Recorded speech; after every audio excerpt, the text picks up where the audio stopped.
اس واقعہ کو حضرت علامہ جلال الدین سیوطی رحمۃ اللہ تعالی علیہ نقل کرتے ہیں۔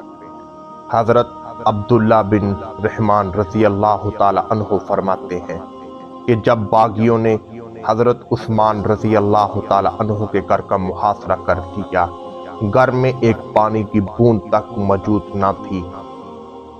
حضرت عثمان غنی رضی اللہ تعالی عنہ پیاس کی شدت میں تڑپ رہے تھے۔ حضرت عبداللہ بن رحمان فرماتے ہیں کہ میں حضرت عثمان رضی اللہ تعالی عنہ کو ملنے کے لیے گیا۔ میں اس دن روزے سے تھا۔ کئی دن گزر گئے۔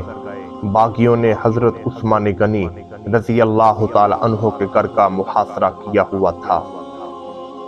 میں آپ سے ملاقات کرنے کے لیے گیا۔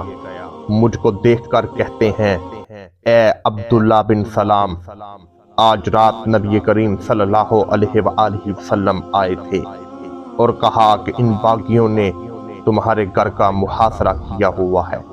نبی کریم صلی اللہ علیہ وآلہ وسلم نے ایک بالٹی میں پانی دیا۔ میں نے جی بھر کر پانی پیا۔ پھر نبی کریم صلی اللہ علیہ وآلہ وسلم فرمانے لگے، عثمان، میں تمہاری مدد کروں کہ تم میرے پاس آ کر روزہ افطار کرنا چاہتے ہو۔ حضرت عثمان غنی رضی اللہ تعالی عنہ فرماتے ہیں، میں نے عرض کی، یا رسول اللہ، میں آپ کے پاس آ کر روزہ افطار کرنا چاہتا ہوں۔ حضرت عبداللہ بن سلام رضی اللہ تعالی عنہ فرماتے ہیں کہ میں آپ سے ملاقات کر کے واپس چلا گیا۔ بعد میں باغیوں نے حضرت عثمان غنی رضی اللہ تعالی عنہ کو شہید کر دیا۔ حضرت عثمان غنی رضی اللہ تعالی عنہ کی شان کا کیا عالم ہوگا، جن کو نبی کریم صلی اللہ علیہ وآلہ وسلم نے فرمایا، میرا عثمان بھی جنتی ہے، حضرت عمر فاروق بھی جنتی ہیں، حضرت ابو بکر صدیق رضی اللہ تعالی عنہ کو بھی نبی کریم صلی اللہ علیہ وآلہ وسلم نے جنت کی بشارت عطا فرمائی۔